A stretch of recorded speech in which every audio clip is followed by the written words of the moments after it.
I mean, fancy one disease which can have such diverse manifestations. One patient's got sore joints, the other's got abnormal movements, and you're telling them they've got the same condition. It's quite confusing, especially for kids in the same family, for instance. Welcome to the Australian Prescriber Podcast. Australian Prescriber, independent, peer-reviewed and free.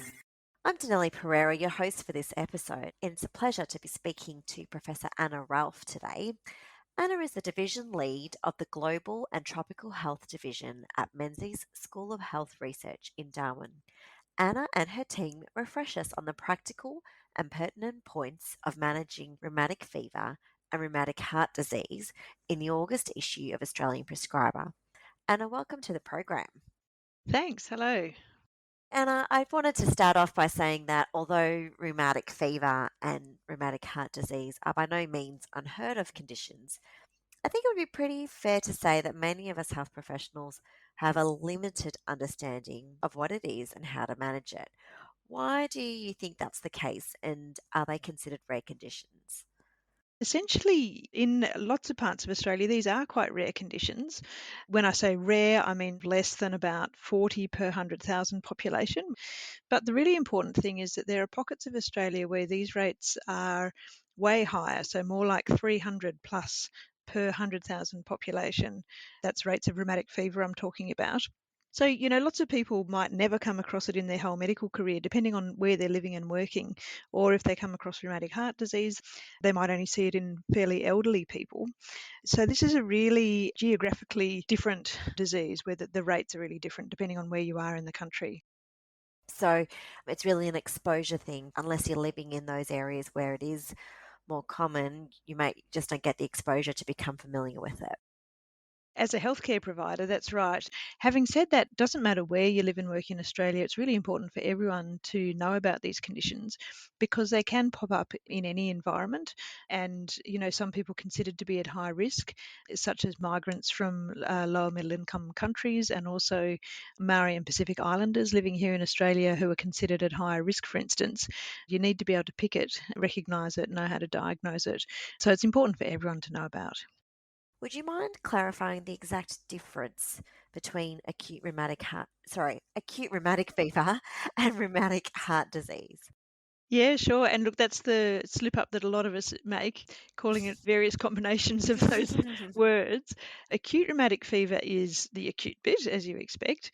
And then rheumatic heart disease is the chronic long term condition that can set in afterwards. Acute rheumatic fever is essentially an autoimmune condition triggered by a streptococcal infection. Those strep infections, typically of the throat or also of the skin, can then trigger this autoimmune response in certain people. That's then called acute rheumatic fever. And just to make things even more confusing, acute rheumatic fever is a really diverse condition. It can present with fever and joint pain. It can present with chorea, abnormal movements. It can present with fever and carditis. So that's acute rheumatic fever. That is a condition which can last from days to weeks, sometimes up to months, but then it resolves. And in most cases, you get a complete resolution. If you get a really bad bout of rheumatic fever or you get it repeatedly, that's when you can end up with that chronic condition, which is called rheumatic heart disease, where those heart valves have been damaged through episodes of rheumatic fever. So if we were going to talk about it as a Venn diagram, if you like, acute rheumatic fever would be your larger bubble, and then rheumatic heart disease would be sort of smaller within it. And not all rheumatic fevers will end up as rheumatic heart disease. Yep, exactly. That's a good way of thinking about it. What we actually find in our data is that of all the people with rheumatic heart disease, only a minority of them have ever had a rheumatic fever episode detected previously. The hypothesis goes that you sort of have to have rheumatic fever to have triggered the rheumatic heart disease, but we're just not that good at diagnosing rheumatic fever each time. Sometimes the patient might not be very symptomatic, they might not seek healthcare. Sometimes they might seek healthcare and the doctor doesn't diagnose it. That's why we think probably everyone who's had rheumatic heart disease must have had rheumatic fever, but it just wasn't always picked up. And you mentioned, Anna, that the Streptococcus pyogenes is typically found in the throat and I think skin. Are they the two main reservoirs for the bacteria that would be associated with acute rheumatic fever?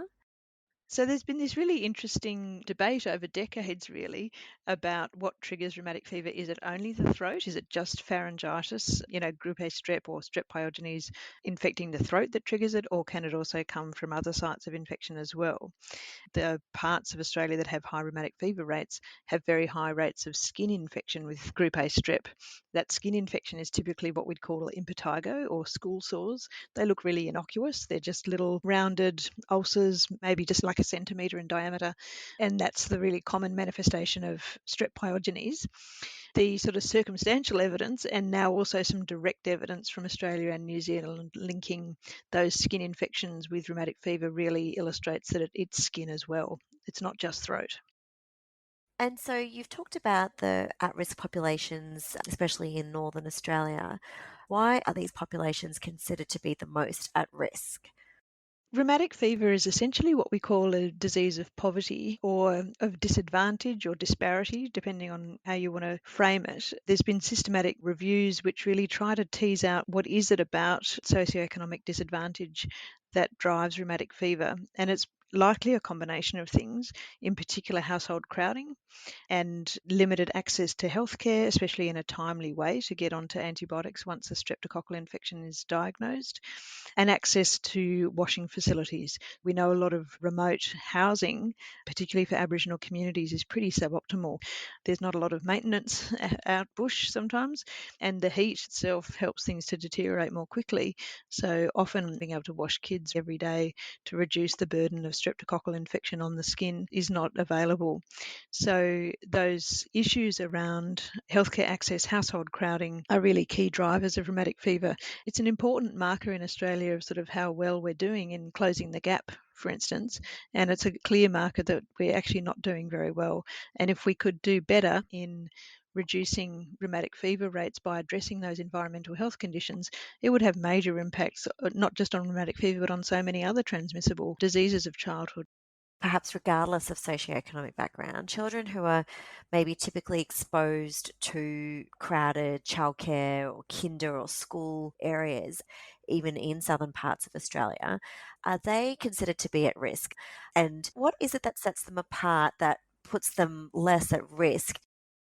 It's a good point, and there's perhaps a two-pronged answer to that. The first is to say that it's repeated infections from early childhood that seems particularly to drive that abnormal immune response that then develops.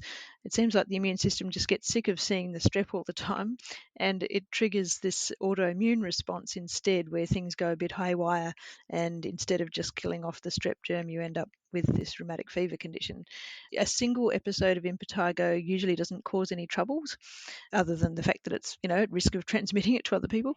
Just to mention, actually, especially when we think of those repeated childhood infections, scabies, which is a parasitic infection, can get this super infection with the strep. So kids that are getting a lot of scabies episodes are at risk there.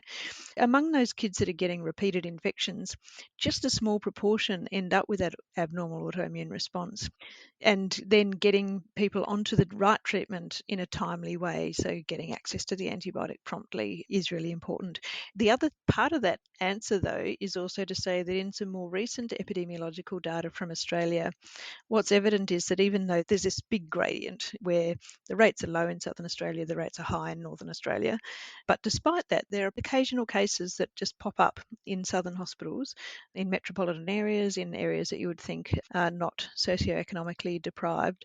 Again, it just highlights that it can occur, and it's important for physicians to know about this. There's been a drive to reduce antimicrobial prescribing for sore throat presentations to GPs, and I was wondering whether there'd been any spikes or shifts in occurrences of acute rheumatic fever, given that we're using less antibiotics that would typically cover strep, things like amoxicillin, etc. But I think you said to the contrary. Luckily, all we've really noticed in recent years in most parts of Australia, not talking about these high endemic parts of northern and central Australia, is that overall the rates of rheumatic fever have just gone down and down over the decades. Very high in the pre-antibiotic era in the 1930s, 1940s. From the mid-1940s onwards, rates just really plummeted, and that was probably a combination of better standard of living post-depression and post the World Wars, but also access to antibiotics. The guidelines around, restricting antibiotic use to bacterial throat infections makes a lot of sense in parts of Australia where rheumatic fever risk is low, and that approach doesn't appear to, drive rates of rheumatic fever. Good. So we don't have to change that. No, definitely not. So in a high risk area, the default position is if it's a sore throat and the kid's at risk, give them antibiotics. Excellent. Can you walk us through briefly how acute rheumatic fever is diagnosed and what exactly the Jones criteria are? What we would love for rheumatic fever that we don't have is a diagnostic test, a blood test, for instance. No such single blood test exists, so instead of that, we do have to be guided by this set of clinical criteria called the Jones criteria, which were first devised decades ago when rheumatic fever was really common. And in Australia, what we use is a revised set of criteria which is specifically set to pick up cases, so high sensitivity, but at the cost of specificity. In other words, you can qualify for those criteria even if you don't have rheumatic fever. So it's really important to actively exclude other conditions that could sort of accidentally fulfill those criteria. The criteria, they're divided into major and minor. The major ones are carditis, which means inflamed heart valves. Classically, that causes regurgitation, particularly of the mitral valve. Arthritis, so sore joints, and it's classically a polyarthritis and migratory. The subcutaneous nodules, which are really uncommon in Australia. Erythema marginatum, a particular skin manifestation, which is also pretty uncommon in Australia. And chorea, which is otherwise known as Sydenham's chorea, abnormal involuntary movements of the body that occurs in probably about 12% of Australian cases. So that's the major criteria, which just goes to show how incredibly complex this disease is. I mean, fancy one disease which can have such diverse manifestations.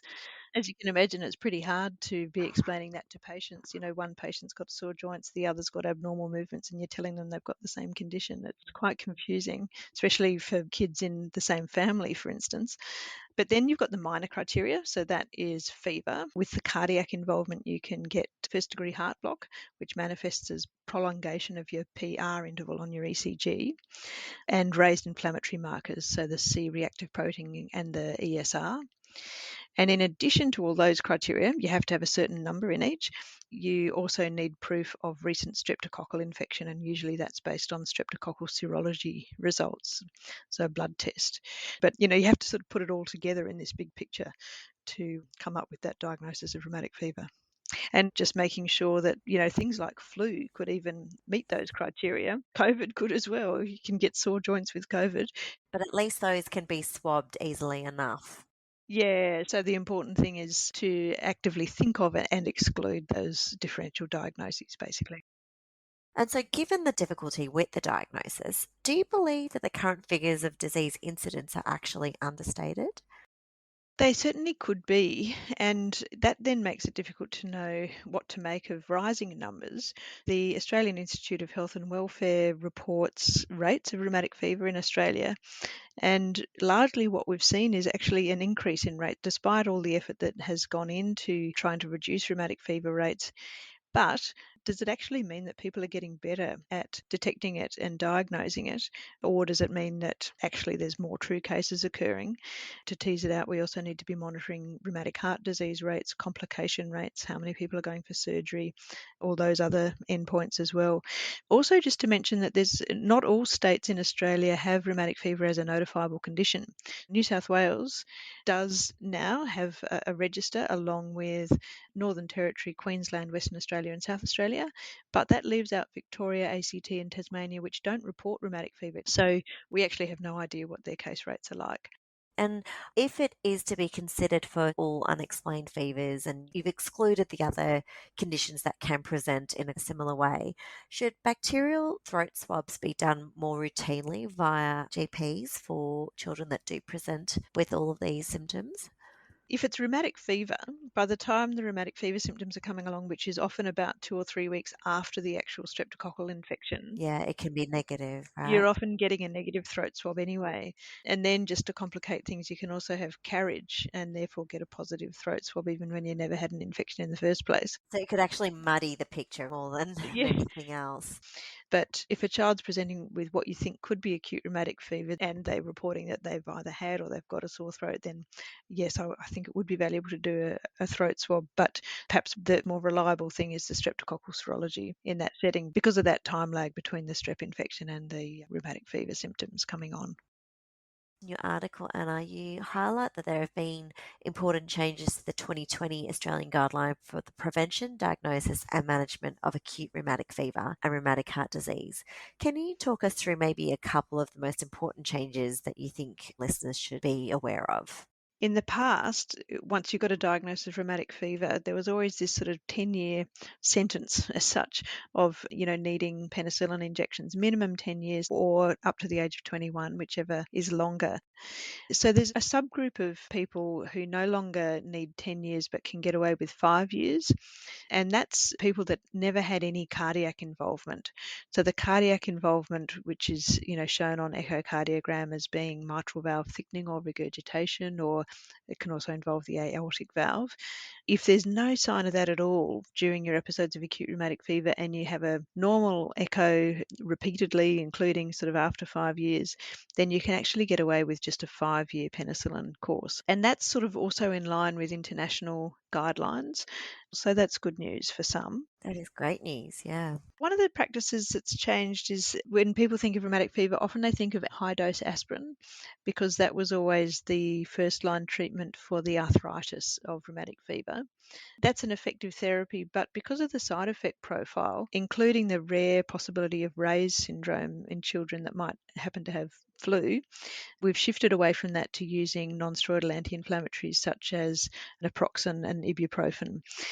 The treatment for chorea is mostly anticonvulsants, so things like carbamazepine or sodium valproate. As second line, what's sort of coming into practice now and does appear to be effective is steroids, although for now we're still recommending the anticonvulsants as first line. There is evolving criteria on how to diagnose rheumatic heart disease. So in days gone by, it was all just based on good auscultation with your old stethoscope, but it's been shown that echo is way more sensitive and specific. So we use echo to help identify if there's any valve abnormality to help make a diagnosis. I think previously there was a lot of grey zone sort of issues with, the mitral valve is a bit thickened, but is it thickened enough to be called rheumatic heart disease? Well, there's clear World Heart Federation criteria now, which really helps to streamline that whole space.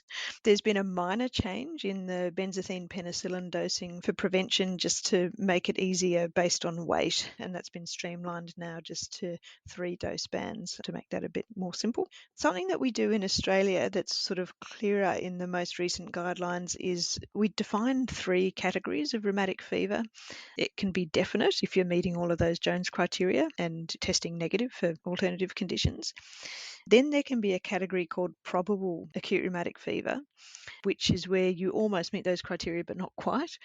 And then there's another one called possible acute rheumatic fever, which is where you're missing the Jones criteria by a couple of points and it's uncertain, but you feel like it's going to be safer to put them in that category and follow them up to make sure that you're not missing a true case.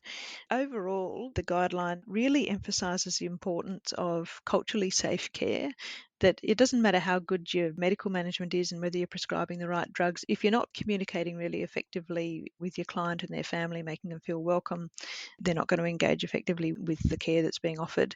So that's really emphasised throughout the guidelines, recognising that in Australia, the vast majority of people with rheumatic fever tend to be of the non-dominant cultural group. It's Aboriginal and Torres Strait Islander people, Maori and Pacific Islander people, and other migrants from low and middle income countries.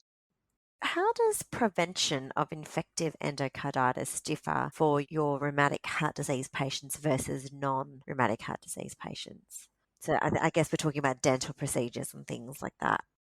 Guidelines internationally have sort of flip-flopped a bit on this in recent years. Because of the risk of endocarditis on a previously damaged valve, it's really important for people with established rheumatic heart disease to have antibiotic prophylaxis when they're going for a dental procedure that can disrupt the gum or the mucosa to the extent that it could cause a transient bacteremia. Therapeutic guidelines defines really clearly which dental procedures are the ones that are considered risky. regardless of ethnicity. If you've got rheumatic heart disease and you're having one of those infection-prone procedures, then you should get the prophylaxis. There are other valve conditions such as congenital heart disease, or if somebody's got a mechanical valve for some other reason, that also need the same. Absolutely. And so, Anna, your article finally also mentioned some super useful resources, which was called the Acute Rheumatic Fever Rheumatic Heart Disease Guideline mobile phone app, as well as the Rheumatic Heart Disease Australia group. What are some useful tips to help health professionals best utilise these resources? The app is very handy, in my opinion, for a couple of reasons. It summarises the guidelines, but what's really handy is that it's got a diagnostic calculator. With the app, you can plug in, is the person considered to be in a risk group? So, for instance, do they have a family history? Are they from a geographical area that's considered to be at risk? Are they Aboriginal or Torres Strait Islander or another, recognised risk group? So that's the first page, and you tick yes or no. That then starts to take you through a whole series of other questions like, is there any career? Is there any arthritis, and so forth? And then at the end, it pops out an answer of no ARF, definite ARF, probable ARF. And then the possible one is a bit tricky because it's a bit subjective. You have to sort of think, well, do I think it's the most likely diagnosis or not? And then it will pop out an answer of either probable or possible rheumatic fever. We've evaluated that app, and the users report that they really love it compared to having to try to work it out on paper or just to think through it. But don't forget to exclude alternative diagnoses. Otherwise, you'll end up getting to the end and saying definite ARF when in fact the patient's got something like disseminated gonococcal infection. You do need to remember to exclude those alternative diagnoses. Well, wonderful. That's been fantastic, Anna. Thank you so much. And that's unfortunately all the time we've got for this episode. So we really appreciate you joining us today, Anna. No worries. It's a pleasure. Thanks so much for having me on.